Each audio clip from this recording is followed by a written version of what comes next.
and looking at the process of market and policy change since the UK officially left the European Union in 2020. There's been so much else going on that it's very difficult sometimes to be sure which things are effects of Brexit and which things are much more to do with the wider political and economic turmoil. Anyway, we're going to run through and we're going to swap between us to lead on different mini topics within the talk. I hope that will work. But Theo's got the slides because Wales is rather less far from Italy than Kyoto is, so we thought that was safer. So if we could move on to the next slide.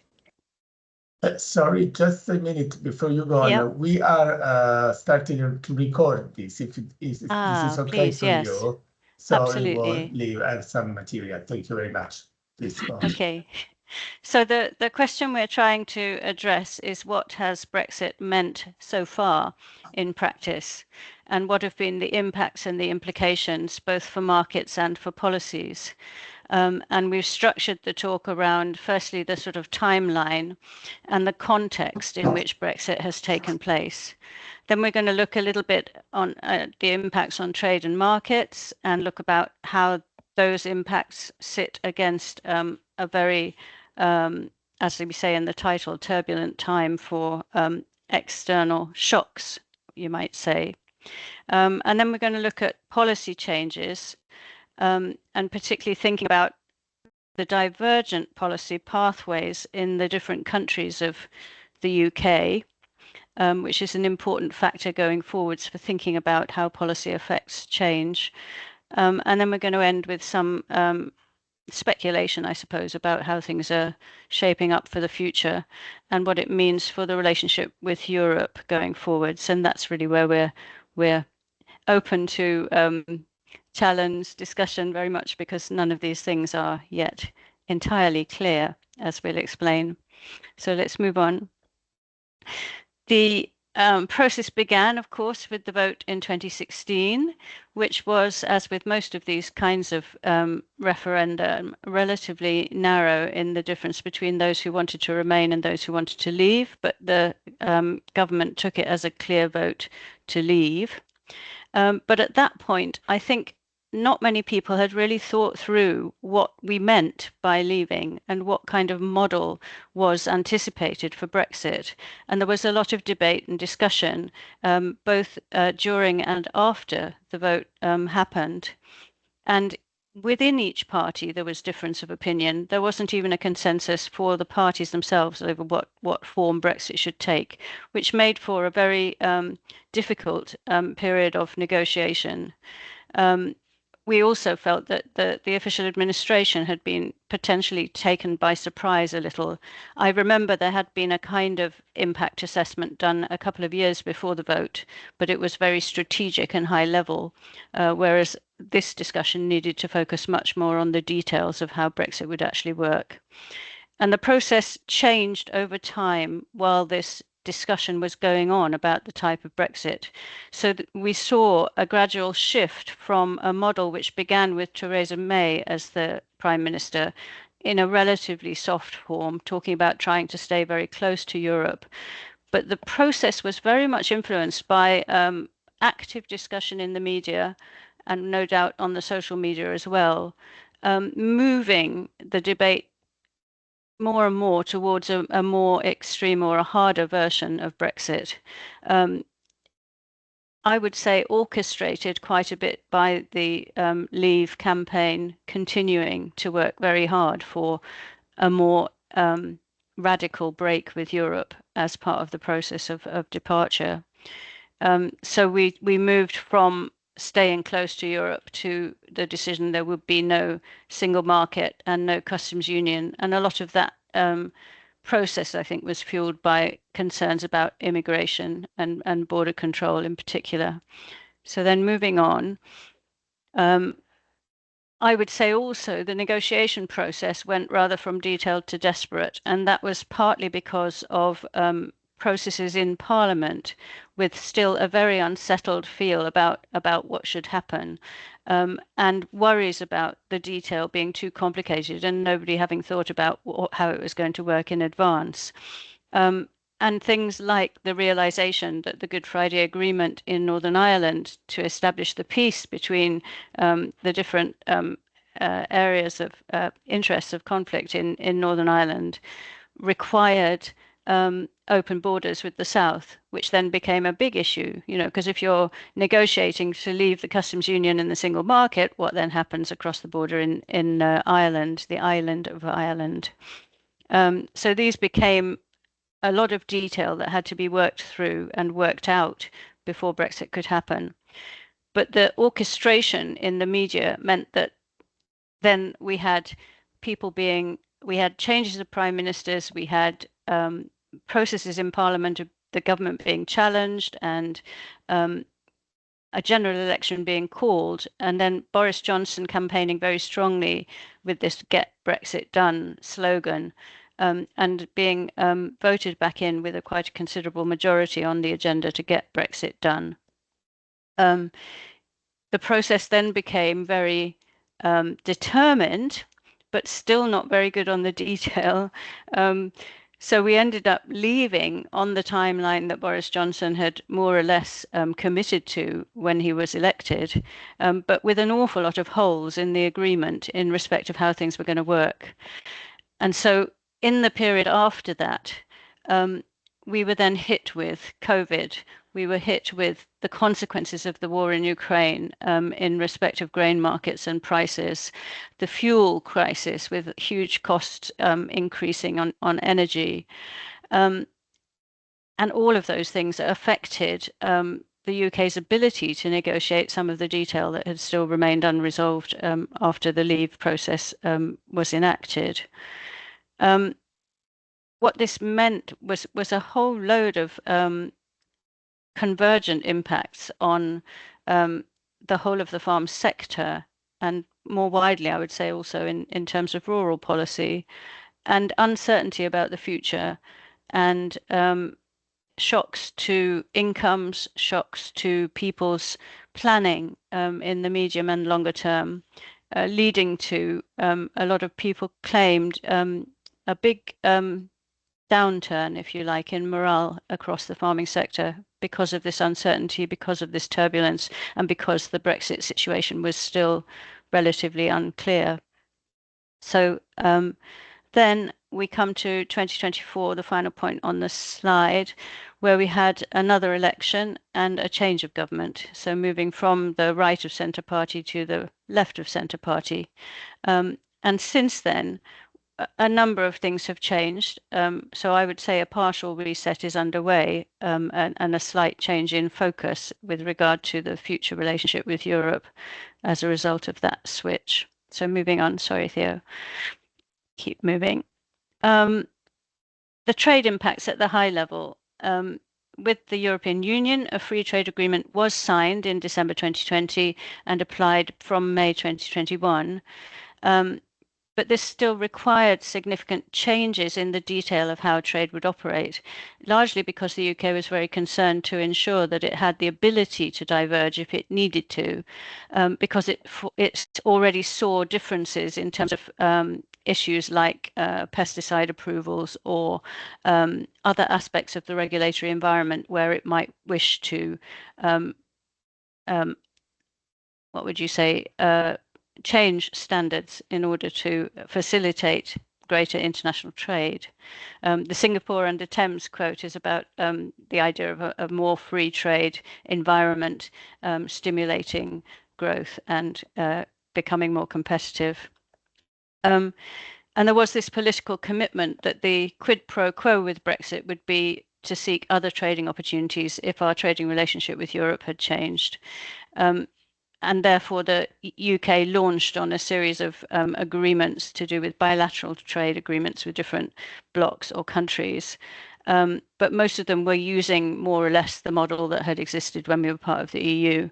It was only really the Pacific Partnership which signaled something quite new, but that's not to say that Europe wasn't also looking in that direction as well.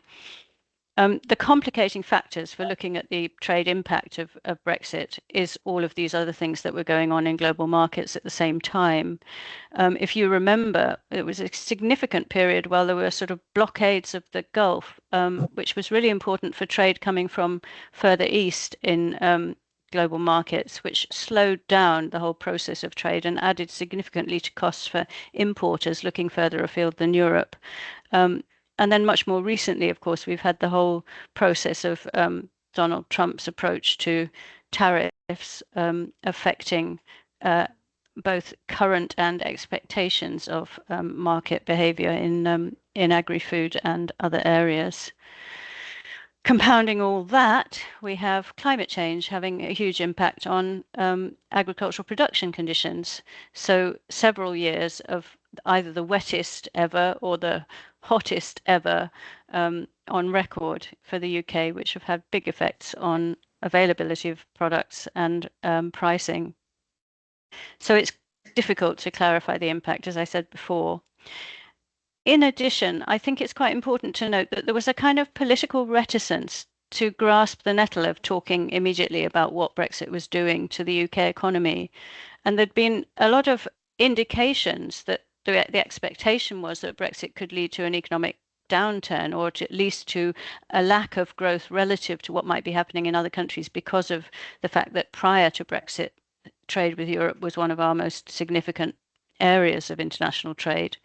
But the consequence, I think other people have talked about this, when you have a national referendum about a subject where you have people with such opposed ideas about the future and about how your country should look going forward, the result can be that it actually shuts down debate afterwards, because people are scared about being too open, particularly about the negative aspects of Brexit. As a Remainer myself, I was in a situation where if I let it be known in a discussion that I was a Remainer, I felt that people would then stop listening to me, because it had got so toxic as a subject. And I think the media also was unwilling to highlight issues that might be negative impacts of Brexit because of the wider climate of public opinion, or at least the way that public opinion was being reported and covered in the press. So that made it, I think that made it less well followed and analysed than it might have been otherwise. So moving on, Theo, I think it's over to you now. The next ones. Yeah, I suppose everyone can hear me. So now you're moving on to the challenges of Brexit linked to trade. What has happened, and more specifically, what has happened for food importers and exporters? I dare say that these are the ones that have been among the most impacted by the trade by Brexit, at least up to today. So why? So we had with the EU, what we had was a free trade agreement, which was very wide, nearly all the products. But the operationalization was late, and meaning that all the administrative processes were very unclear up to the very last minute. And the SPS, the sanitary and phytosanitary controls, were applied in the direction from the UK to Europe, or from Great Britain to Europe, as Northern Ireland was perceived in this framework as being outside Great Britain and the customs union. What it meant is that to go to Northern Ireland, you still had to have paperwork in place regarding phytosanitary and sanitary rules, but you would have reduced checks and possibly a more lenient regime at first, with less pressure, and you probably had like a week to send your paperwork. So just to go back to what did you have to provide in order to export and import? You had to be registered, you had to show some compliance certificates that you were abiding by the SPS rules. You had to notify the items if they were perishable and also give some warranties. You had the rules of origin, the rules of origin documentation to provide as well. And that was only implemented later on, and the VAT paperwork and potentially the VAT to be paid. So these had to be completed on both sides of the border, but you also had some packaging and transport constraints. So something that made the news quite a lot was that the type of pallet was not the right one, and that caused quite a bit of problem, even for wine exporters, for example. So the results, yes, checks started from day one, the UK to the EU direction, with some perishable cargo being held up at times. So it held up quite a lot. For example, everything related to fish and seafood products. For example, the UK was spending quite a lot of it to Spain. But in the other direction, you didn't have any checks at first in the EU to UK the direction for fears of food shortages in the supermarkets. And the implementation of these checks was postponed several times up to 2024.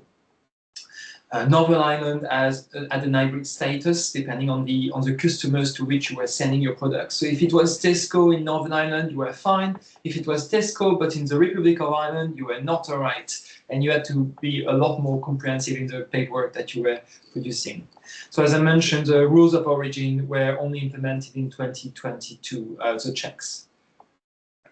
So what improvements have we had? So you probably guess from what I've been saying that one of the most complicated parts of the agreement to administer, and where you had the most frustrations, was around the Irish Sea between Northern Ireland and Great Britain, because you had unionists, so people that like the group political party and the group in the Northern Ireland which wishes to be part, to remain part of the United Kingdom, that was very unhappy about the establishment of a trade border across the Irish Sea, including for Northern Ireland.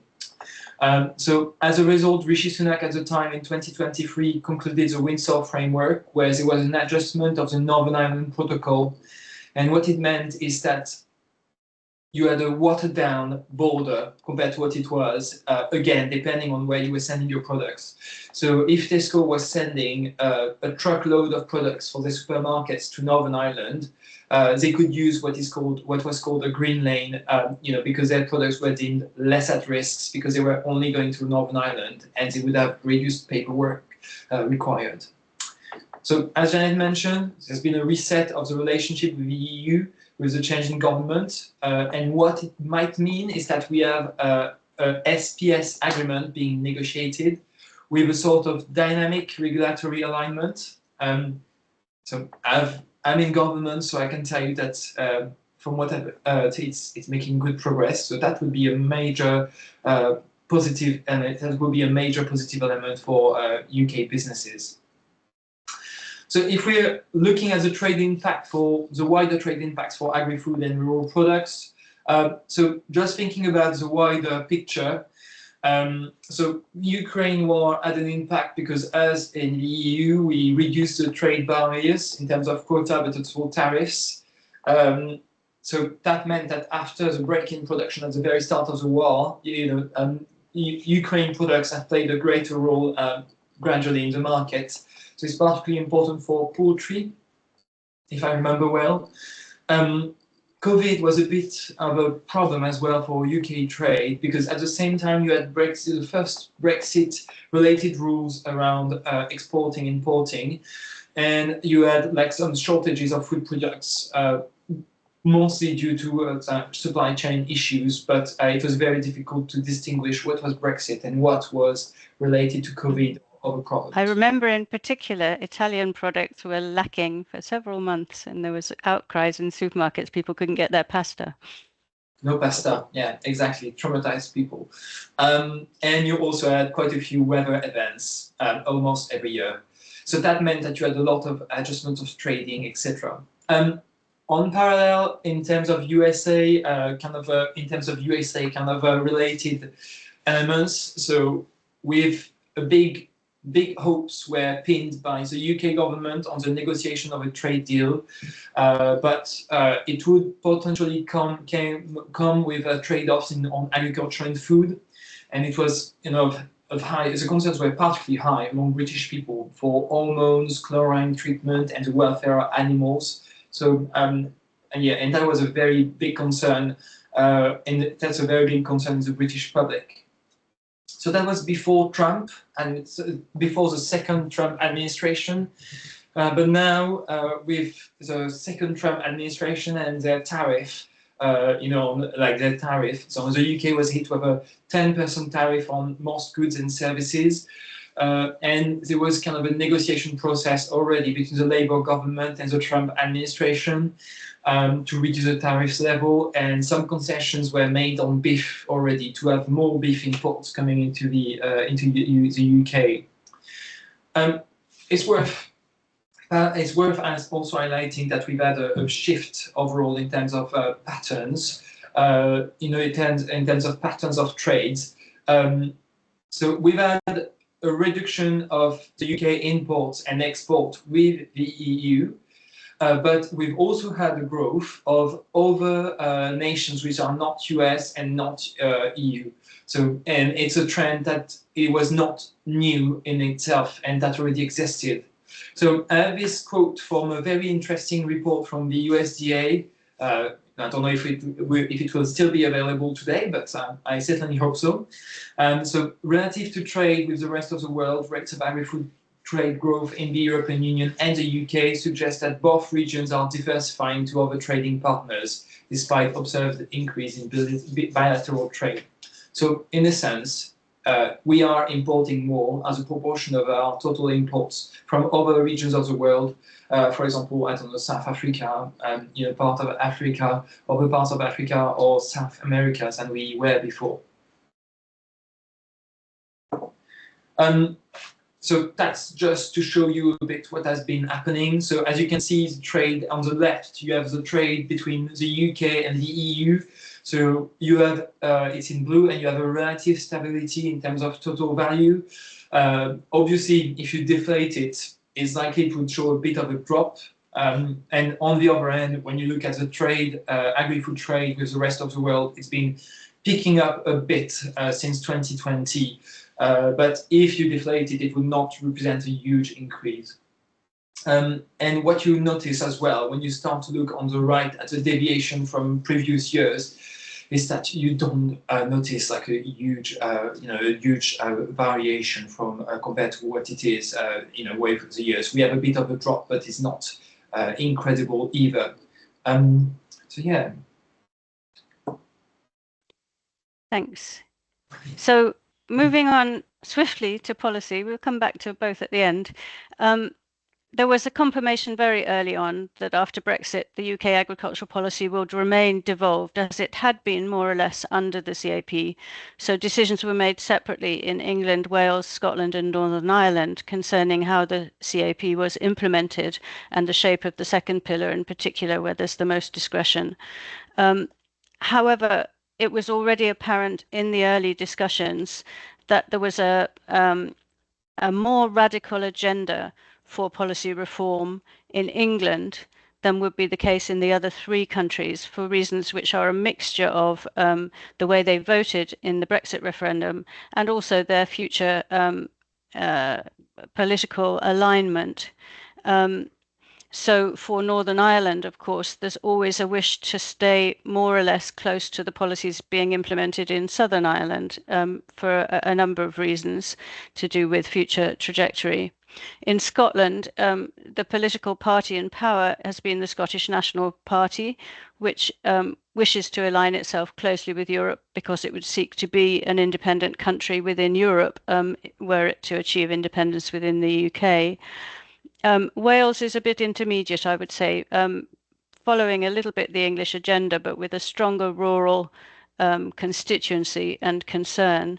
The English view has always been the most free market, and it's always the country which has the lowest proportion of people working in agriculture and the lowest overall contribution to GDP compared to the other three countries. So England early on signalled that it would make a total phase out of Pillar 1 support, direct payments, and instead would shift all its funding towards Pillar 2 type investment aid and agri-environmental type support. So moving on. Theo. Is it moving? Here it is. So I just wanted to give a little bit of a reminder of context. I'm struggling a bit sometimes because I try to myself in between and after. It means I can't That's switch fine. Sorry. Don't worry, that's fine. So it's very difficult actually to monitor the variation in farm types across the UK because our June census has become a June survey of agriculture, and the way in which farms are recorded in that survey is as holdings rather than necessarily as whole farm businesses. And over half of them now are too small to be kind of considered as full-time farms. So you can't actually get a map now of farm types because statistically it's not considered to be robust. So I've had to go back to 2003 to show you how farm types vary across England, but that shows a pattern which won't have changed enormously since then. I suspect there may be a move back towards some more mixed farming in the middle of the country, but basically you have the arable east and the pastoral west, and the horticulture and pigs and poultry concentrated in horticulture around major centres of population, and pigs and poultry in the east alongside the grain. And then the other thing to think about is topography. So the higher land is the more extensive grazed livestock production with sheep and beef. We don't have very many goats in the UK. And when you look at the map on the right, that's the Corinne land cover map, where I've tried to use that to highlight the fact that even these areas in the middle of the country that might be dominated by cereal farming, they also have quite a lot of pasture in them. So the map on land cover types is more green than the map on dominant farm type, which of course reflects a little bit also the economic performance of those sectors traditionally. Importantly, farm scale is very different from Europe, so our average farm size is notably larger than most other countries in the EU, but it conceals two extremes. One is the large, very profitable, productive arable in the east of the country, and the other is the extremely large in area, but very low levels of production, extensive livestock grazing in the higher ground, which is dominant in Scotland and Wales, also the west of England. And Northern Ireland's a little bit different. It has a lot of pastoral farming, but it also has much smaller farm structures by and large. And because of land tenure being much less long-term or secure, this tradition of mixed farming and polyculture being more persistent. So let's move on. Yeah, this was just a DEFRA kind of picture to give you the pictorial contrast between the different regions of England, which are very divergent in terms of their productivity and their land capability. Next one. This illustrates the fact that depending on the year, but persistently more often than not, various sectors in UK agriculture don't make a return on agriculture per se, and they're supported by subsidy. So this is farm business accounts analysed in the same way that the FADN operates across the EU. So in this particular year that we're showing here, 2021, the year after Brexit, but before I guess many impacts were really felt, you can see that grazing livestock in the less favoured area, what you now call ANCs, made a loss, but then so did lowland grazing livestock, so did mixed farms, and so did cereals in this year. Dairy, pigs and poultry tend to be the sectors that consistently make a positive return. Horticulture, it varies a little bit, but the more extensive land users don't always make a profit. I think the cereals one was a bit unusual there, and it may reflect poor weather conditions or something in that year. But it's important to remember that that's the situation that we've been facing in the sector for some time, where agri-environmental payments in particular have become an important component of farm incomes, as well as the single farm payment as was. So moving on. This is just an indicator that gets reported on how different countries in the UK have approached agri-environmental payments. And these are the trends really sort of up to Brexit, because they only go up to 2022. And there's a little bit of a time lag in when people join schemes and then the impact of that on the countryside. But what you can see here is a long-standing history of agri-environmental payments in all 4 countries. The difference in the amount in England largely reflects the difference in the amount of agricultural land in England. And in fact, the proportion might actually be lower in England in some of these schemes than it would be across the UK as a whole. But you see the early development of what we'd call narrow and deep schemes, ones with more ambitious, more targeted environmental payments, then followed much later by broad and shallow schemes with a much simpler set of conditions seeking to attract large areas of land into the scheme. And those were very popular in the first decade of the new century. But then, of course, we went through our long period of austerity under the coalition and then the Conservative governments in the last decade. And those broad and shallow schemes were really, they bore the brunt of cuts in the budgets available for these things during that period. So that line goes right down. So by the time we're coming to Brexit, the broad and shallow schemes had dwindled quite significantly. However, the narrow and deep schemes were continuing to steadily consolidate. So moving on. The other thing that's important to consider is the fact that these days the Common Agricultural Policy is an agri-rural policy and has a lot of potential impact on rural economies and communities more generally.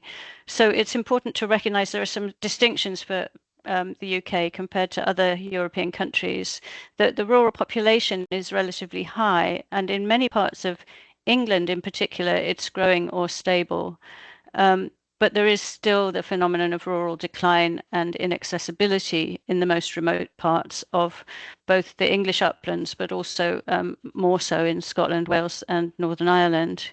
And there are certain parts of rural areas where large-scale industries have disappeared, and therefore you've got the same classic problems of post-industrial decline in rural areas, compounded by rural remoteness that are facing those communities. The economic structure of rural territories is quite similar to how it is in urban territories in terms of sectors and levels of employment. But the rurality is more obvious in the other 3 countries than it is in England. We have an issue about rural services. That's not unusual across Europe. And we have a similarity of needs and issues across the 4 UK countries. So pretty poor public transport in rural areas, very high land and property prices because there's a very strong demand beyond the farm sector and also to do with tax advantages in investing in property in rural areas. And therefore you get this problem that local people can't afford to buy houses in the villages in which they've grown up, and they have to move to larger areas where property is less expensive. We have issues of labour shortages, and these were the sorts of things that people worried a lot about post-Brexit.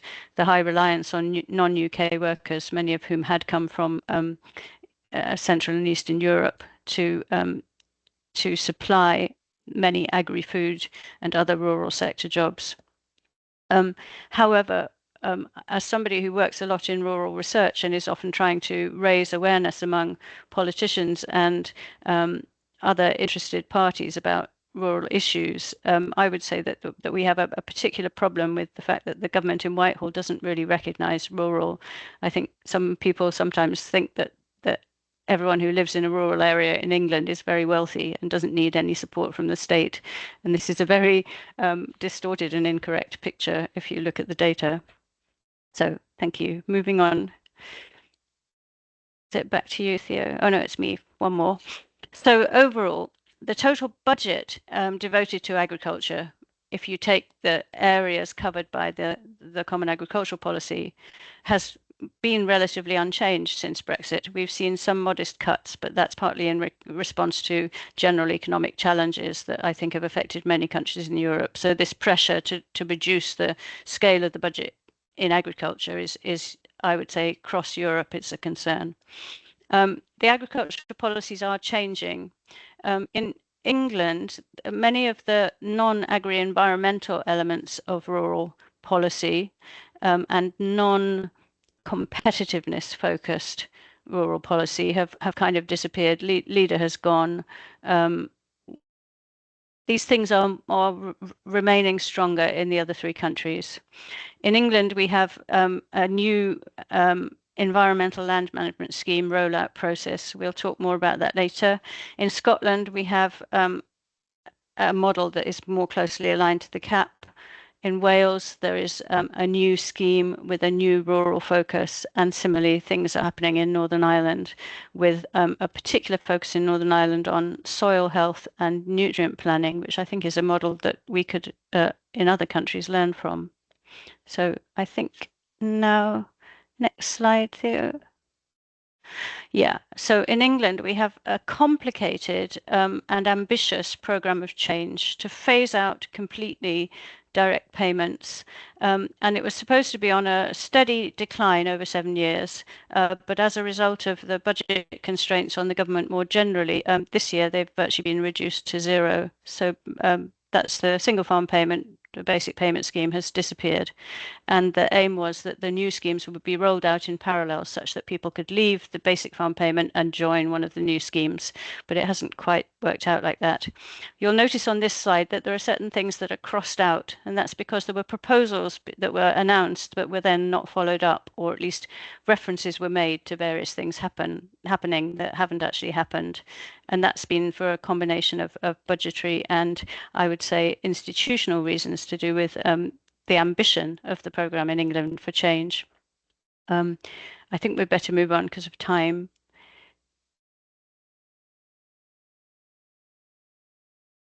So I think you're doing this one, Theo.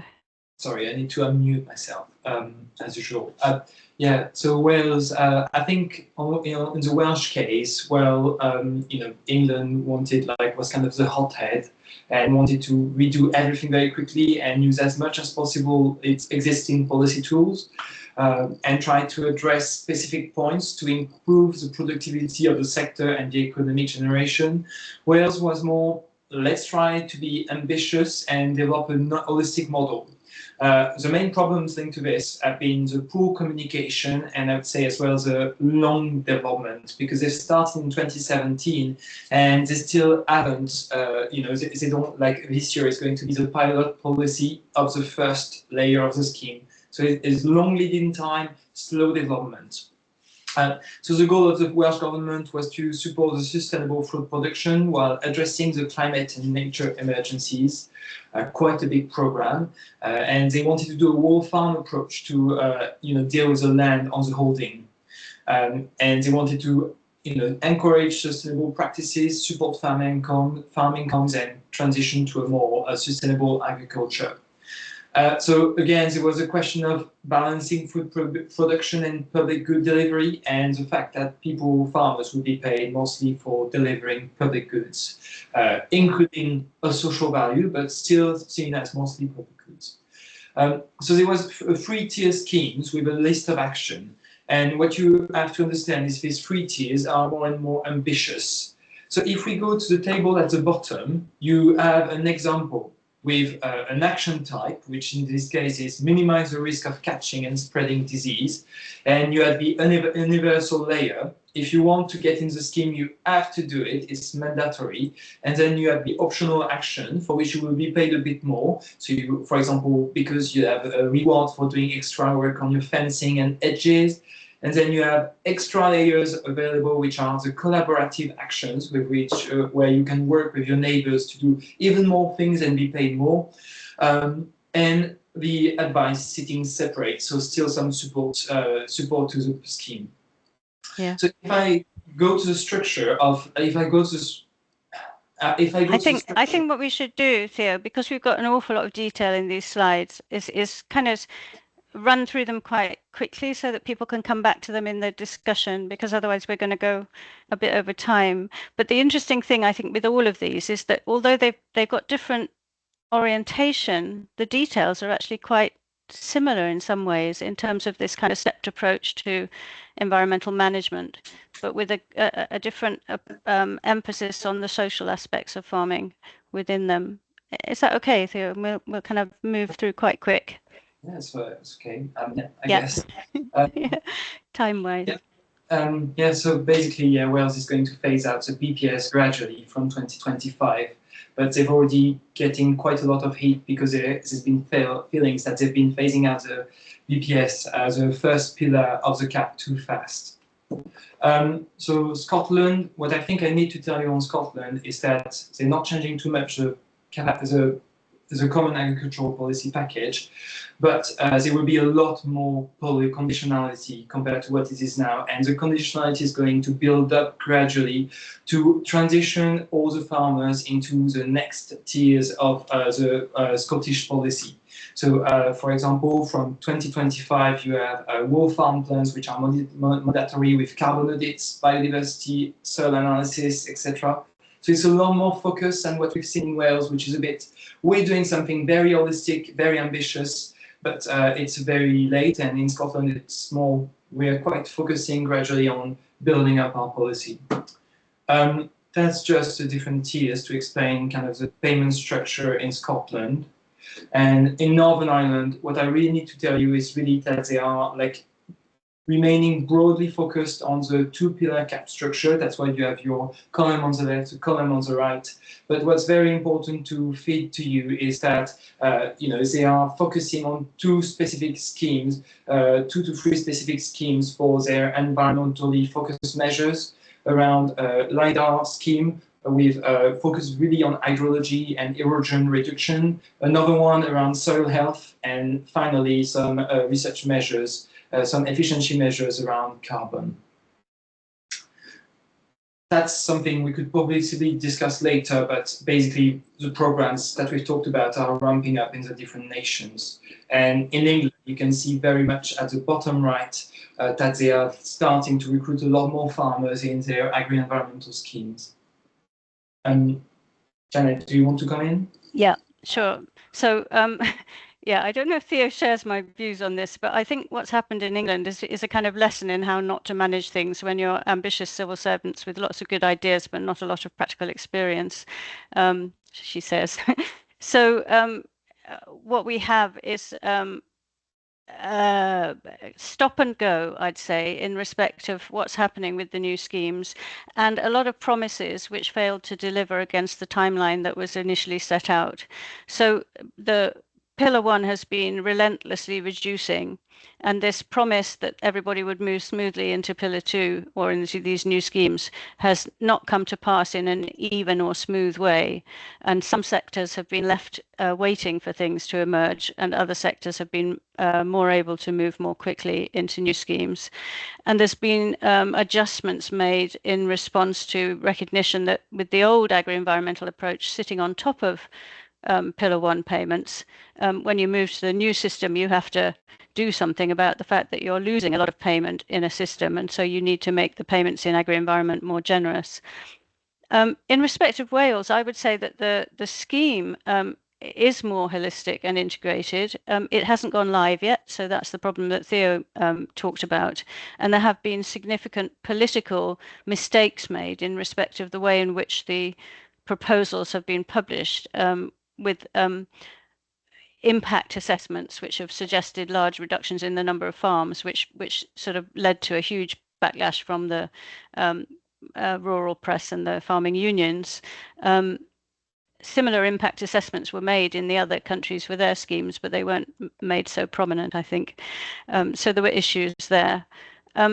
And then the new government, once it was elected, very quickly acted to save money and to respond to this long debated need for more tax on wealth in modern economies where you see growing inequality, by removing an exemption from inheritance tax for farms, which is applies in England and Wales, and in both those countries has led to a big anti-government backlash among farming businesses, many of whom feel that the tax is unfair, unreasonable, and has been imposed with very little consultation and time to prepare. whereas the picture in Northern Ireland and Scotland has been more gradual and strategic. So moving on. There is a lot of detail here, and we won't be able to explain it all in this presentation. I just wanted to give a few lessons with hindsight. It's very easy to be wise with hindsight. This plan to switch money from Pillar 1 to Pillar 2 seamlessly, when Pillar 2 was a completely new approach, didn't, I think, sufficiently consider what we know as the adoption curve, the fact that there would be a lag to begin with and then uptake would pick up. And the fact that early adopters of these schemes tend to be very different from those who join later, such that in the early years of the launch of the new elements of the scheme, those with the most capability in terms of getting their heads around what was on offer and being professional about putting in applications would have captured the largest share of the available budget.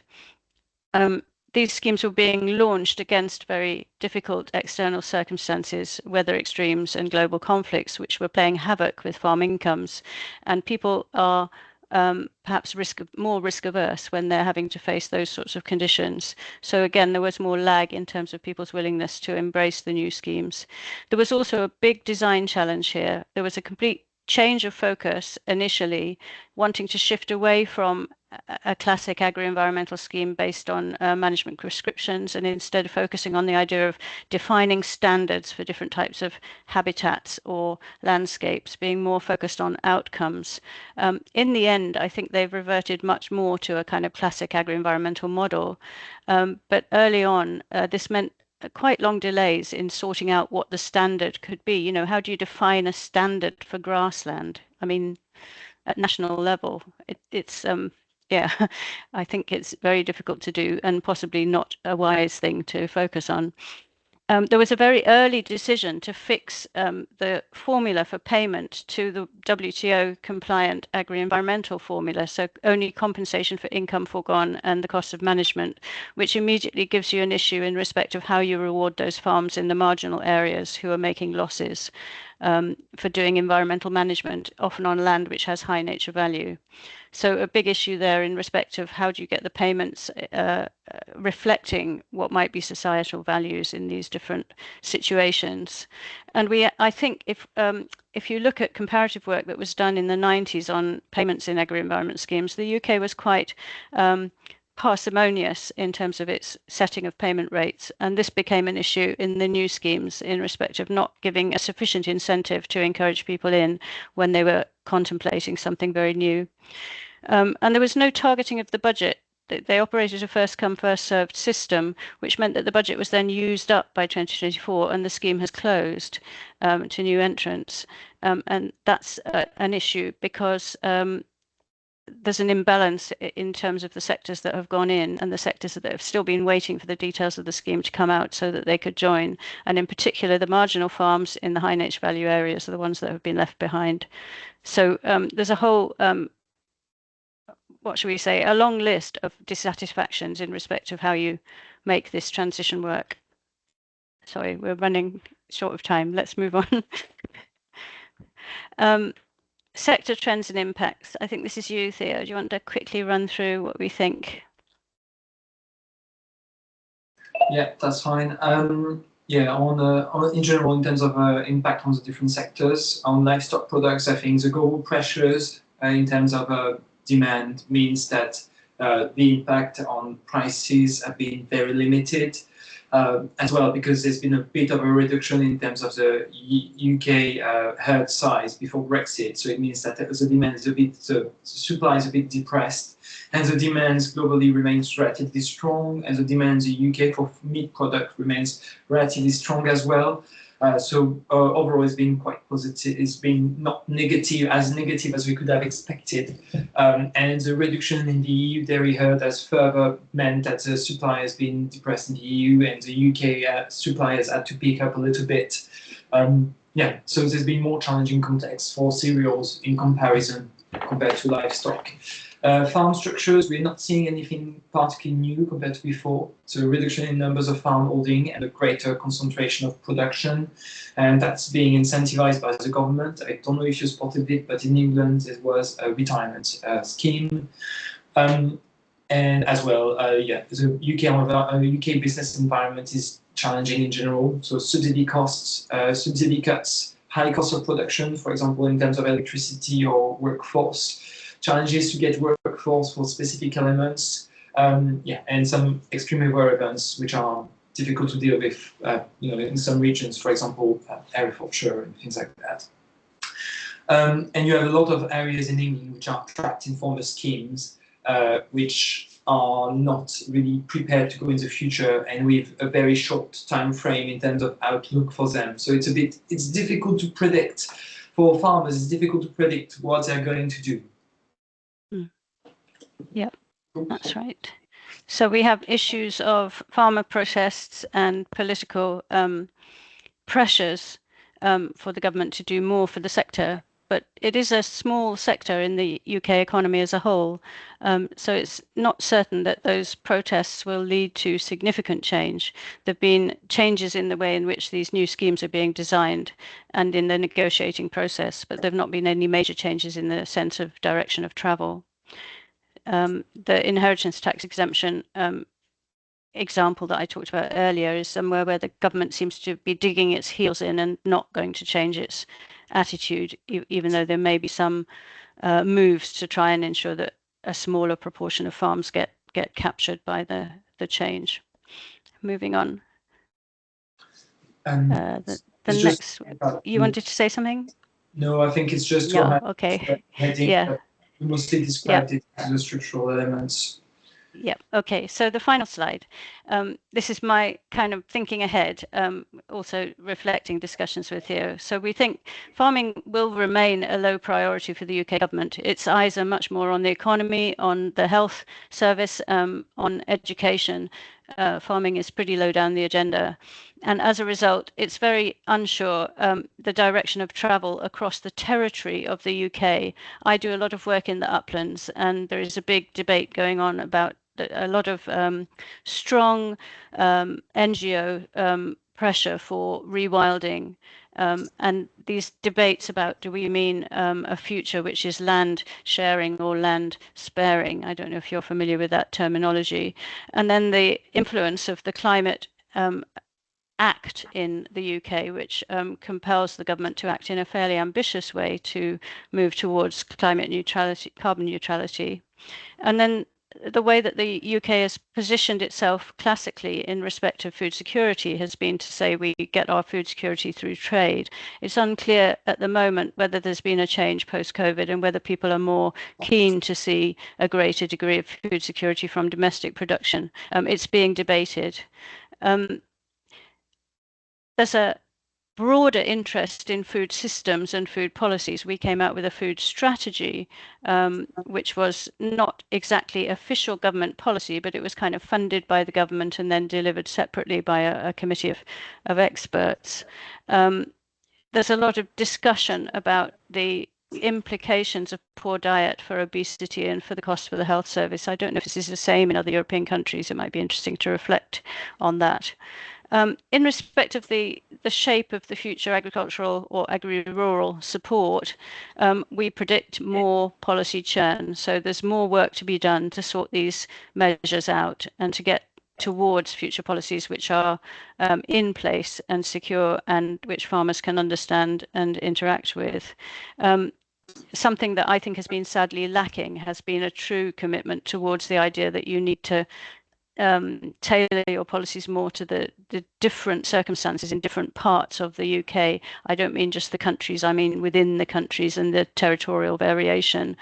Very little bottom-up redesign in the process so far, and yet all the lessons from European experience would suggest that that would be beneficial.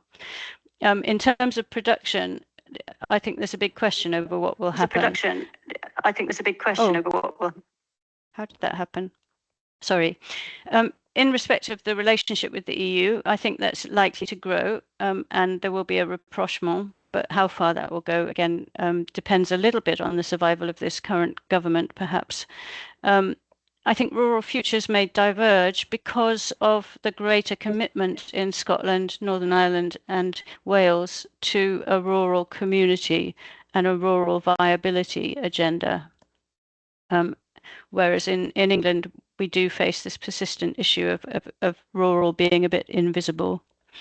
And then more broadly, I'm sure this is the same in many European countries, uncertainty about the effectiveness of the current government structures in tackling the major challenges that face us in the decades ahead, and being unsure about the influence of the rise of the right in political discourse and the populist agenda, and whether that means that Britain goes back to a kind of a more kind of free trade, low tariffs, more less regulation, and externally focused kind of agri-food vision, or whether we see more of a what would we say, a circular economy approach towards the future of UK agri-food and rural.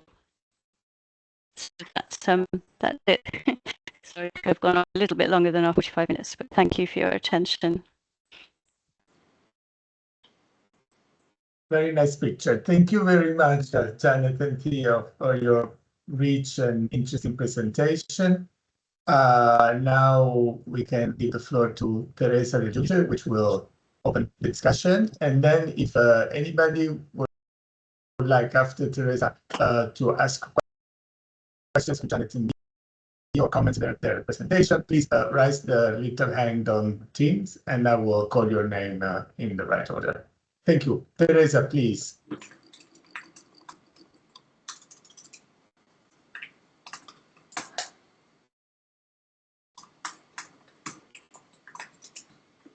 I think Teresa, I can't hear us. Yes, I see Teresa in the list of participants, but she had the problems with the connection. So I don't know if she is able now to. Well, maybe while we wait for Teresa, I could just ask a couple of questions, if that is okay. Can I go on to Luca? Yeah, okay. Yeah, okay. Just I have a couple of little questions. One is about diversification. You mentioned in your conclusions, Janet, that diversification could be one of the... Devi attivare il tutto perché vi vedo, ma non riesco a sentirti. Un attimo solo. Okay. Sorry. You mentioned diversification, and I was wondering, because I was a bit surprised that actually diversification doesn't seem to be a big part of the whole support scheme for farms in the UK.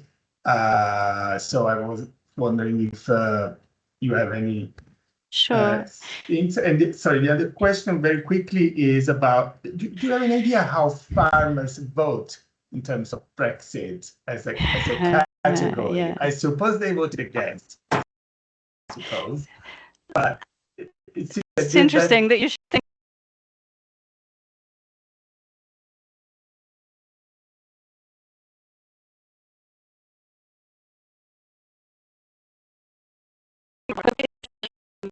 There are more than half the farms in the UK are diversified, but within that diversification, there's a huge variation between those for whom it's just a minor contribution to their overall business income and others for whom it's actually the main driver.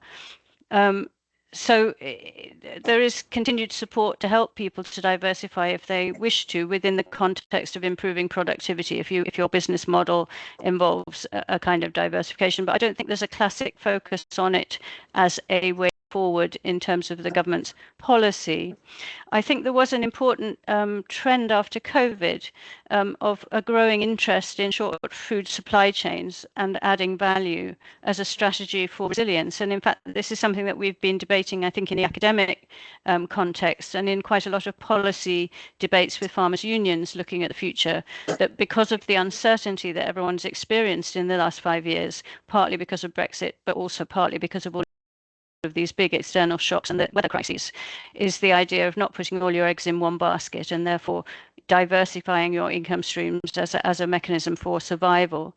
So I think it's part of the picture, but it isn't necessarily an explicit focus of policy in the same way that traditionally it would have been, say, in the 1980s or 90s under the cap.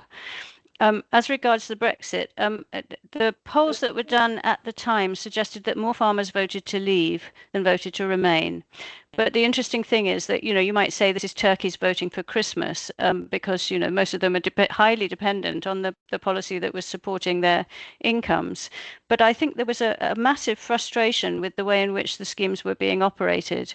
And again, a kind of working to that agenda by the reform campaign, which was very effective in making farmers feel that they'd be better off without all this regulation and all this control, and that if they could be free to farm, there was this discussion about if we were free to farm, we'd make a better job of it than the government has done by telling us what to do all the time. But, interestingly, the situation hasn't changed greatly. Farmers are still talking about having freedom to farm. And in fact, in the current situation with the difficulties there have been with the new schemes and the buoyant prices in markets, there is always this rhetoric around of we'll survive without. But at the same time, there's been a lot of business collapses in the last couple of years because of the market situation and because of the lack of first pillar dwindling so fast in England. So the farming press is reporting, Theo mentioned the fact that cereals have been hit particularly hard, and actually farm sales in the arable sector have increased significantly in the last year or two, and they're reporting numbers of tens of thousands of farms having gone out of business. I'm not sure quite it's that dramatic as yet. As Theo said, the figures in the farm structures side of things don't look that dramatic. But these things are difficult to interrogate when you have a sector which is also highly vertically integrated in certain areas. They have the statistics showing a lot of smaller farms, but actually the businesses managing those farms are much bigger, operating over multiple holdings. So these things can be quite difficult to be sure of. So I think probably more farms voted to leave than voted to remain, but that will be very regionally different. I imagine in Scotland and Wales there would have been more that voted to remain. A lot of them have changed their minds, but it's a bit late now. Thank you very much. I think Teresa's back connecting, yes. So please, Teresa. Thank you. I like the last part because my camera doesn't work. I don't know why, but you listen me. Yes. So share with.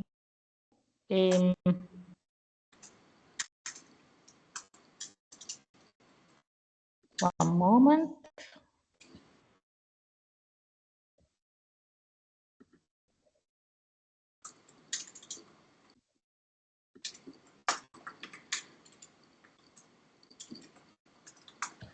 Do you see something? Yes, your screen, I think. Yeah, we see your screen, but not your slides, I suppose. Okay. And now I check because net is.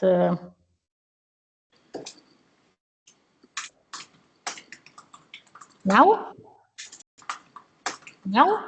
Do you see presentation? Yes. Okay. Yes. I prepared a brief introduction, but because I misunderstood, and so I changed in brief opening, but more or less the concepts are the same. My brief discussion will focus on three aspects, especially the first two aspects. The first is the Brexit impact, because the Brexit impacts are not only economic on the different sectors in different countries, but they are connected also to the perception and feeling of European society. In that period, there was a new kind of separation, and Brexit was the most important event at the beginning of these 10 years. The second aspect, that is a lot of questions about these aspects, are the impacts. First of all, I want to thank Janet and Leonard for the very interesting presentation, especially because in few slides they give us a clear and comprehensive information about Brexit. Brexit was for me, but I think also for all Italian agricultural economists, a big curiosity, because it was the first time that after a long period of European enlargement, it was the first time that a country went out to European Union. It was also now it is very interesting to see the impact, to see the different complications, the different effects that connected to this. So we have different types of economic impacts. Jane and Leonard list these, so they are a lot. But other curiosities are related to how the regulatory replacement will take place in this country, because at the end, I will underline this, UK is a lab for us, because in this period, UK is in an advanced step in changing its policy, its agricultural policy. For us, in this period, where this programming period is more or less finished, and another period is starting, at least in the vision, UK could be a lab for us. Of course, agriculture in UK is really different from agriculture in farm structure, in type of cultivation and so on. But the effects could be interesting to analyze, to monitoring, to discovery also.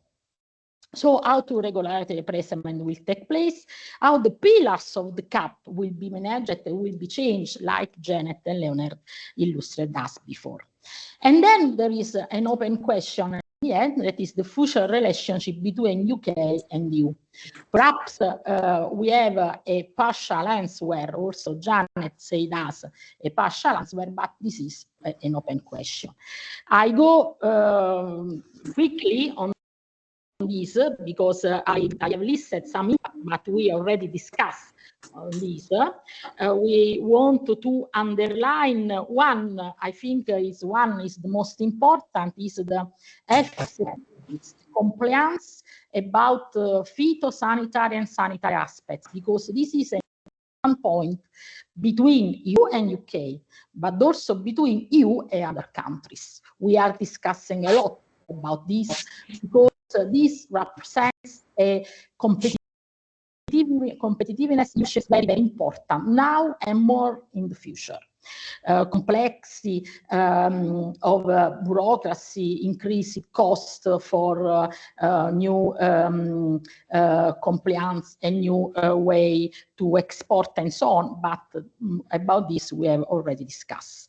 At least we check the last data on this, in the last 2 years, 2023 and 2024, we see that our exports to UK are growing and are becoming more resilient. So we passed the initial period in which our export, especially in food sector, decreased. But I think I want to focus only 2 minutes on this, because as I said before, the UK gives us an opportunity to analyze the impact of a different policy. In Italy, in Europe, we have the same policy since the middle of the last century. So it's important to see now how we can analyze, how we manage the impact related to a change so strong, so deep of agricultural policy. And in this scenario, UK allows us to look the future, because there are a lot of similarities between UK approach and the new vision of CAP. For example, nature credit and revised Pillar 1 in EU, and environmental land management schemes in England, or sustainability farming scheme, one in England and another in Wales. So this is an important aspect, because also in UK, like in Europe and Italy, will have a big contrast, for example, between competitiveness versus sustainability, commodities and private services produced by a modern and multifunctionality agriculture versus public goods, Environmental quality versus food security, because if I push on environmental aspects, of course, there is innovation, but of course, perhaps my food security decreases. Number of farms are decreasing. Agricultural land are decreasing, and also in England, but also in Italy, they are changing ownership. In Italy, we have a lot of agricultural land that now is in the investment funds and not in farmers' property. Rural population, of course, in England, in UK, but also in Italy, in Europe, we have a large rural area, so we have a big problem on this. And then in England, in UK, like in Italy, we have a problem connected to labor storage. We don't have labor in terms of numbers, but also in terms of skill, qualification, and so on. At the end, UK could be interesting also in terms of acquis structure, because in England, in Wales, in Scotland, and so on, we have different approach to knowledge system, but in all parts, knowledge system is really fragmented, like in Italy. So I repeat, in my opinion, for us at least, the real interesting aspect that UK could be a good lab for us from now to the future, especially in this period when we are thinking about the new programming period that is really similar to the approach of UK. And I conclude, we have the future. We have the last question, that UK-EU relationship. Of course, this is still an open question. Thank you. Thank you very much, Teresa. Probably Janet and Theo can have a first round of reactions. Okay, so it's like, in some respects, I'm smiling when Teresa is saying these things, because I can completely understand that from the Italian perspective, it is very interesting to see all of these things going on in the UK, but you feel a bit like you're the person on the operating table, you know, and people are poking you and saying, what happens if you do this? You know, does it hurt? Will we get better? So it's real for us and it's painful. So I understand that. I think what's really important now is if we can learn some of the lessons from these first few years, and recognize that there are systemic issues here that are not being grasped. And I liked in particular the fact that Teresa was putting things as binaries, and I think that's part of where the problem lies, because I think that's not the way forward, and that's where we get ourselves into problems if we start saying it is about environment or competitiveness. It isn't. We have to have both together. We have to have both together. We can't undermine the environment in order to be more competitive. That's where we came from. That's where we've got to move away from. And similarly, with a lot of these other binaries, we need to find a new approach which is really supportive of all of the things that we want agriculture to deliver. We've been talking about multifunctionality for decades, but we've not necessarily been very good at creating the right model. And I think one of the things writ large in respect of lessons for me through this process is the fact that governments don't have the answers all the time, and that we rely too much on a small number of people in the center to design things that are really beyond their capacities to design cost effectively. And that, you know, we need to be bolder about devolution in this process if we really want functioning multifunctionality, because you can't sit in Whitehall and say how to manage the grazing on Dartmoor. It just doesn't work. You need the people on the ground to be more involved in that process. And I think there are signs of that in lots of parts of Europe. People are experimenting with these other approaches. The difficulty is then, how do you articulate that with the democracy? How do you ensure that the taxpayer is getting value for money and that the whole process is transparent and fair? Because obviously the more you devolve, the more the people who are looking from the higher level begin to get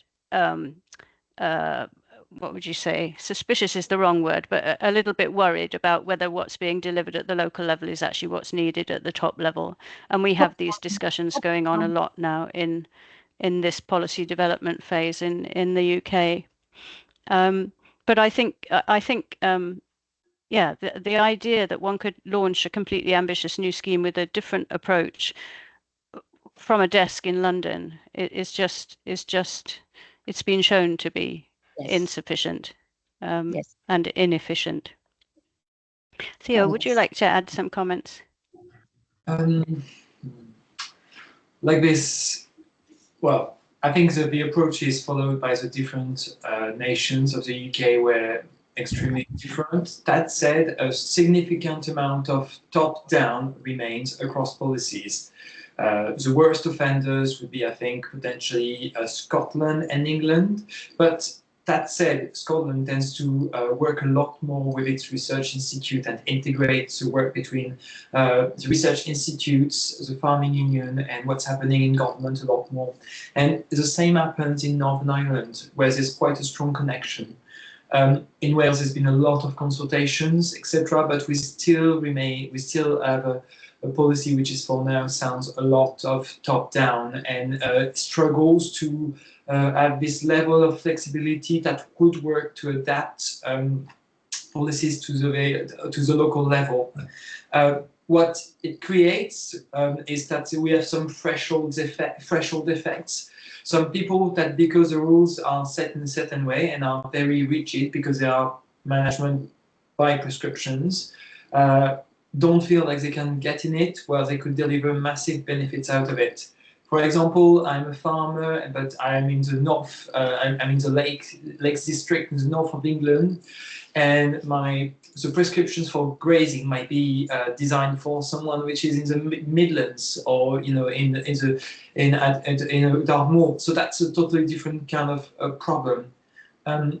There's also the problem of we're thinking about it in a very slightly rigid way in government, that we are working with a framework of cost-benefit analysis, which means we tend to take a very black and white view around some of the issues, and we try to, and because of the tools we have to assess the benefits, we tend to retain tools that already exist, for which the results will be certain. And on top of it, we tend as well to pick things that can be applied as widely as possible. Yeah. So that would be my 2 pennies worth. Thank you. That's great. Thank you very much. Now we can take questions or comments, if there are any, from the audience. Gianluca, please. Okay, thank you very much, both, and also to Teresa for their stimulating, let's say, insights. And I have a short question, but a more general comment. One comment is related to the fact that the model that is emerging into the reform is, on one side, hyper-liberal, you say Singapore type approach, and on the other hand, an attempt to let's say, constrain agriculture within environmental limits. So having the idea that with this ecological modernization, it's possible to have both liberalization and let's say, sustainability of farming. On this regard, I think it is very important, the role of the state, of public authorities, and you mentioned a lot the issue of implementation, not only the measures, because in some cases the measures are okay. We could discuss if they are too much top-down or they should be bottom-up, but at the same time, implementation. You talked about, for example, communication, but also there is the problem of monitoring, controlling, surveillance, evaluation, all this kind of stuff. They are crucial to a transition, to an ecological transition. We cannot rely just on the farmers that do what they think it's wise. So there is a kind of contradiction, because also in Italy, for example, we are talking about moving back to the first pillar, and apparently this is direction, or to get back to the second pillar, to move like in England, for example. So I think this is something really interesting to reflect, and to a certain extent we should reflect on the challenges that the Green Deal had given, in which there was an idea of transition, but based on a transition of business models, transition of consumption models, because you cannot change one component of the system if you don't change the whole system. So I think that a frontier for research for all of us who should be really to understand, first of all, the business model within, let's say, a different type of polity, because we have to consider, yes, the intervention of the state, the role of markets, etc. But at the same time, thinking of consumption models. This is general reflection, and I would like to know what you think. But the small question was, what happened to the organic farming in this situation? Because sometimes we think that we have a lot of very complicated schemes, but one relatively simple scheme, it's organic farming, in the end, it's not mentioned anymore. So what is the situation on this regard? Okay, this is really interesting, Gianluca. Thank you for these questions, because they're sort of interconnected, I would say. I mean, the first thing to say is that I think the UK's political orientation has always been more free market than maybe where is the centre ground in Europe as a whole. I may be wrong now, actually, with recent changes, but I think we're instinctively more focused on liberal trading markets, and therefore that always underpins the kind of government's instinctive approach to dealing with things. You know, can the market do it? And if it can't, then we'll need to do something, but we won't do it in a huge and holistic way.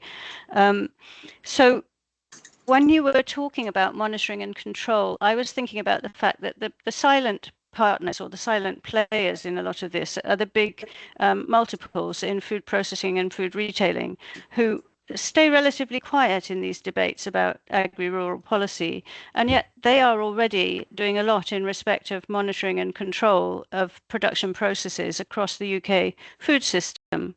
And there has been talk in the past about whether government could work more closely with the big players in the food chain. And certainly in the context of this food system approach and the food strategy, there's been a lot of talk about could we, work more effectively with the food sector largest players to achieve changes on the consumption side. So this then moves on to your second point about the Green Deal and the need for a transition in consumption as well as in the business models.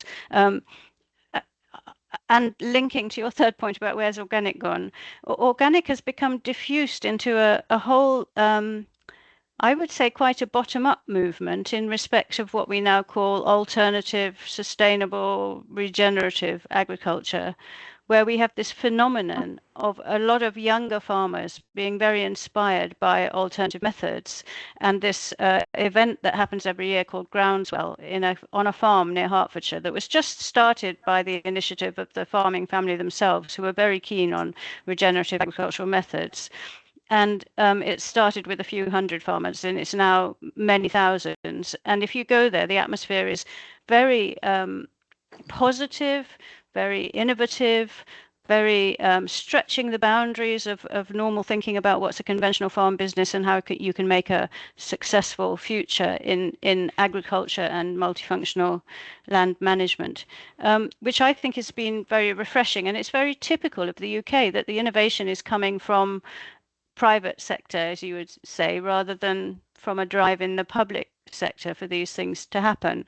although, you know, it may be that behind the scenes the public sector's had some role in some of these things, and the interplay between the voluntary sector and the public sector has always been quite strong. In the UK, we have strong NGOs that are very influential in wider political thinking and the whole dialogue around transition. So organic is in there, but it's now organic and agroecological. It's organic and regenerative. It's part of that bigger mix, and it is a growing phenomenon.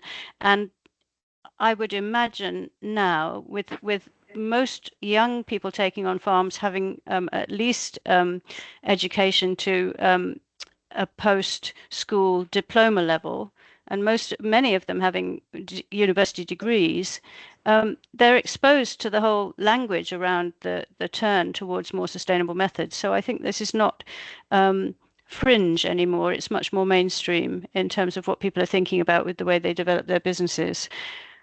Having said that, you know, there is this still very strong influence on production methods and on systems that is exercised by the major food processors and food retailers in the UK, which are largely private concerns. One of the big milk buyers is a farmer-owned quasi-cooperative, but it's not UK based. It spreads across. It's Arlo, which is working across different countries. Others are very much private sector operators and very significant internationally. So I think they're the kind of missing piece in the jigsaw for some of these questions going forwards. I think with monitoring and control, we can get over fixated about it. I think there are many other areas of government policy. Yeah, there are areas that are over-regulated, and there are other areas that are less regulated, and there are areas where the regulation is devolved in a stepwise process. If you think about spatial planning policies in the UK, there's a whole cascade of responsibilities from the centre down to the local level in terms of how that is done in ways which are intended to enable more responsiveness to local conditions. And I think agriculture, if we are in a model of multifunctional agriculture, it needs to have more of that kind of a model than it has had to date. But there is this issue about the food system, which is very concentrated in you know, the power in the food system is very concentrated. So that's yeah, I don't have the answer to how we balance those two things, this very concentrated supply chain and this very important need for sensitivity to territorial variation. If I may, on this, yeah, supply chain actors are driving massively the changes towards sustainable agriculture, but as well, what kind of sustainable agriculture we're talking about. Most supermarkets, as well as a big number of farming standards that are more or less required to be able to sell to them, started to drive plans towards net zero and how to get there and the kind of milestones. That said, for the big part of the agricultural sector, even if there are improvements, it still remains a very productive agricultural model, looking at economies of scales.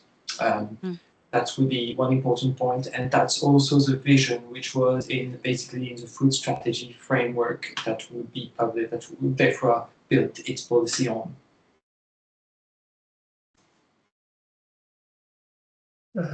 Maria Rosalia, please, your hand is up. Thank you for your comprehensive presentation. I have two questions. The first is a clarification. Are the national agricultural policy models you described completely independent, or do they respond to a common framework that provides for minimal commitment or interventions or objectives? And the second question is, in your opinion, how consistent is the UK's agricultural policy with the position it took during its EU membership? So, Theo, you may know some more of the detail than I do on the existence of any common framework. There is not explicitly any common framework for policy except in terms of trade. So the UK central government in Whitehall retains a responsibility for trade. So there would be a constraint in terms of how far these policies can diverge from one another if it significantly affects trading relationships between the UK and its other main trading partners, or inter-country trading relationships within the UK. So that's my understanding. But otherwise, I think they're free to go their own ways. And as you can see already, they are diverging, certainly in the rhetoric and probably also in the detail of how those policies are going to be applied. How consistent with the model under the cap? I think the point was all the time that we were within the European Union and under the Common Agricultural Policy, the Treasury within the UK, so not the Agriculture Ministry, but the Treasury in control of public finances, was against the cap and would loudly and repeatedly say, we don't believe that you should be supporting agriculture in this way. So there was always a kind of an expectation that if we left, there would be a significant reform of this area of policy. So I think that the Treasury believes agriculture should not be subsidized for its own sake. The Treasury believes only public money for public goods, and very much an environmentally focused perspective, which is different from the view in the governments of Scotland, Northern Ireland and Wales, but is less different probably from the rest of the government in England. So the model in the EU under the cap was always, from the UK's official perspective, a constrained one and a not ideal one. So they were sort of waiting for the opportunity to make a change. Does that answer the question? I hope I've understood. Yes, thank you. On the framework, there's no framework as it is. You can do whatever you want with your agricultural policies. That said, you'll have a certain amount of money. That's the budget framework that mimics broadly what happened with the cap in terms of funding, what happened with the cap in the past.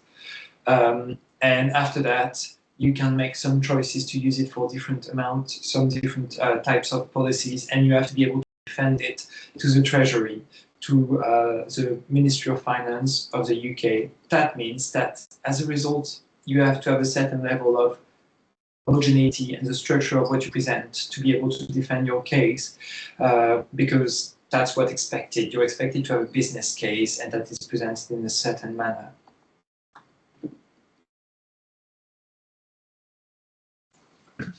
Any more questions or comments? Andrea Povellato. Okay, we can take this one and then we can close after. Please, Andrea.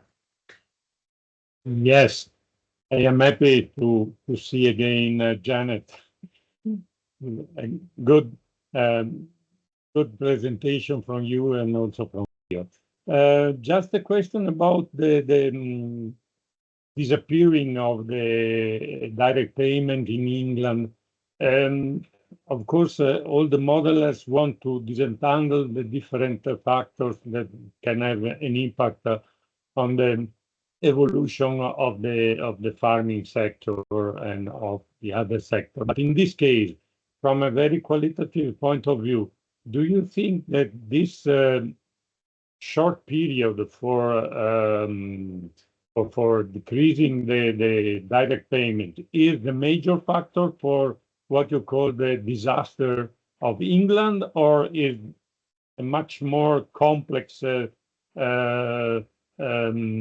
situation where a lot of factors have a contribution to this disaster that you feel? And let's say I have only one possibility to read something about the situation in England in the last few years with a post from Alan Matthews, and I was very surprised about this evolution of the direct payment in England. But I remember that at the end of the post, Alan say that in England they are much more worried about the new heritage law than not on the disappearing of the direct payment. And for us in Italy, it could be almost the same. If you think that I don't know the figures for England, for UK, that in Italy the percentage of direct payment on the total revenue is about 10–15%. So I don't expect a lot of impact for a large share of our, not for all, but a large share of farm. Thank you, Andrea. That's a very interesting question. And it brings us back to one of the early slides that we showed on the farm income situation. You know, farming is a long-term business, and different sectors have had much different levels of support from the Pillar 1 payments that have been available under the cap.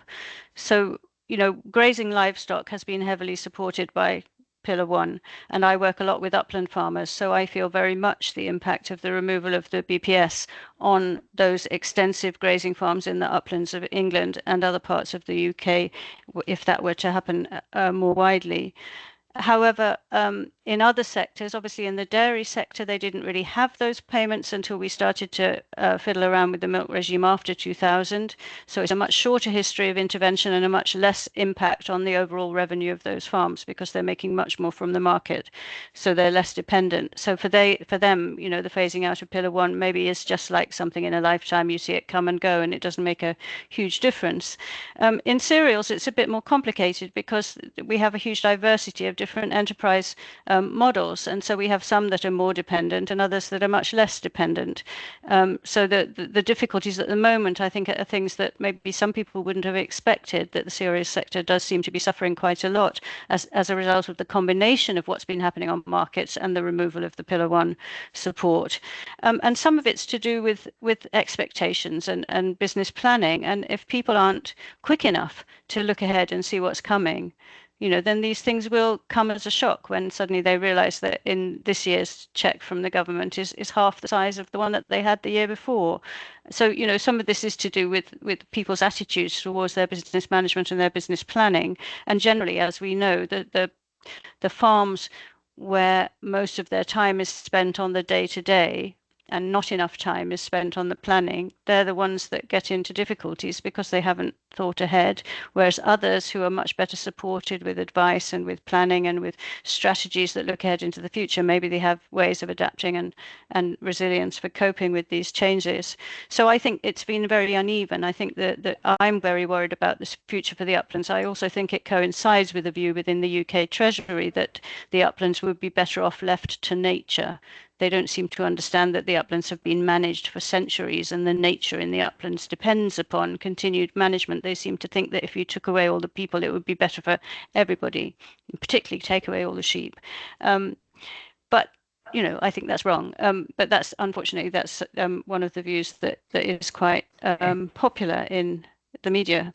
In other sectors, I agree with you. Maybe the BPS removal hasn't made that much of a difference, but there's been so much else going on. There have been big shocks in the whole system.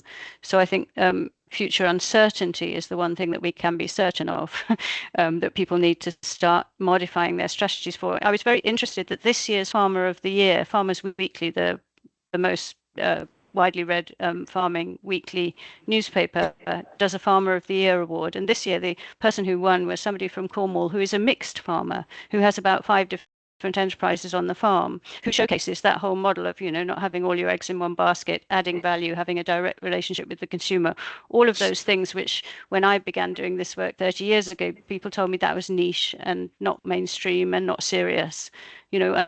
And I think there is a change happening in certain parts of the country where this is particularly helped by the experience in COVID of having to rely on short food supply chains where possible, and also people feeling in uncertain conditions, if they have more control over the food that they produce and where it goes, they have more potential to resist the unexpected events in the future. But it is, yeah, it's difficult to know whether the wider food system can accommodate that sort of transformation. We've done it in the cheese sector. We used to have 6 cheeses in the UK. We now have 700. So some diversification within a very centralized supply chain is possible, but how far that takes you, I'm not sure. That's all right. On the first pillar, I'm putting my policy, my UK government hat on.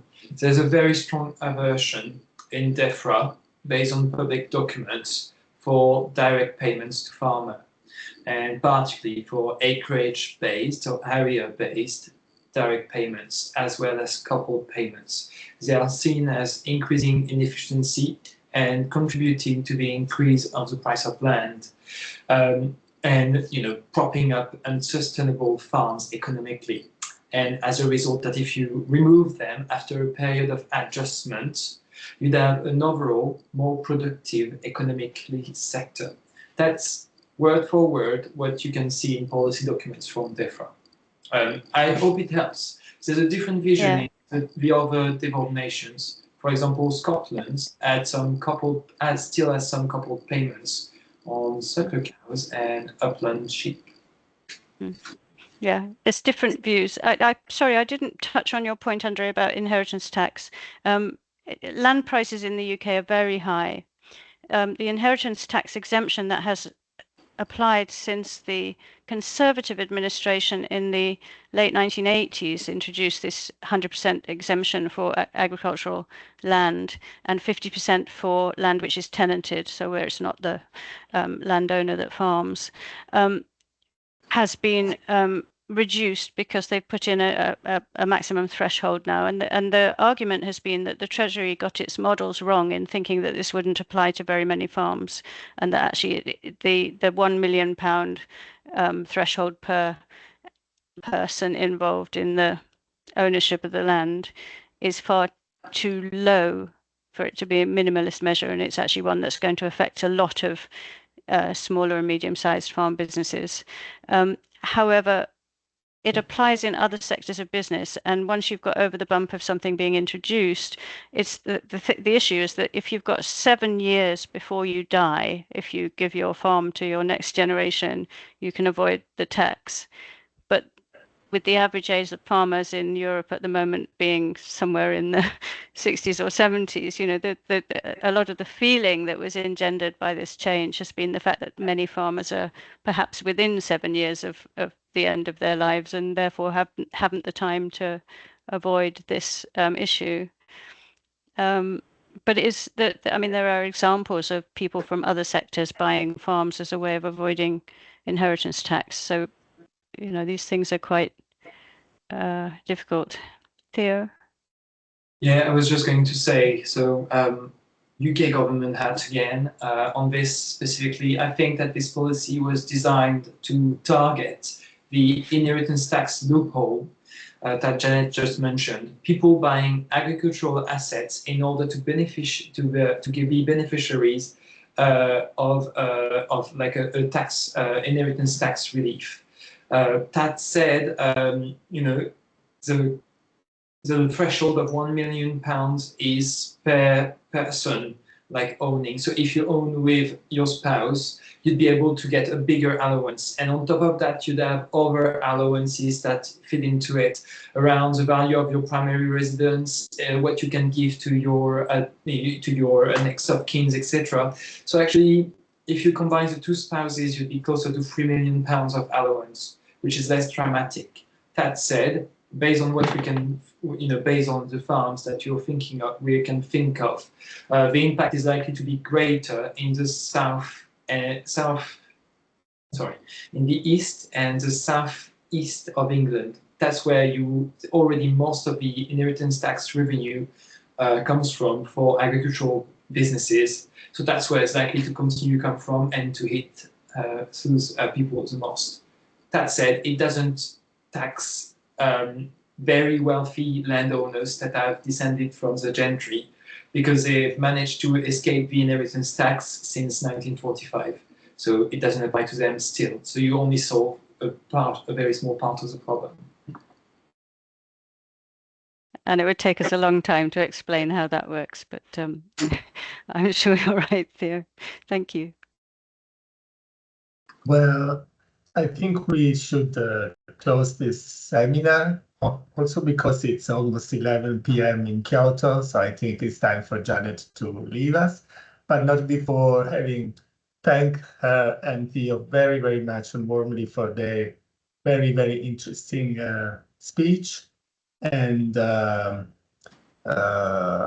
we will meet soon again for another webinar of our group, but I leave the word to Gianluca for the final greetings. Thank you very much, Janet and Theo. Thank you. Thank you very much. Goodbye. Thank you. It's been a Bye pleasure. bye. See you. Cheers. Bye, thank Bye you. bye. Bye. Bye, thank you, bye.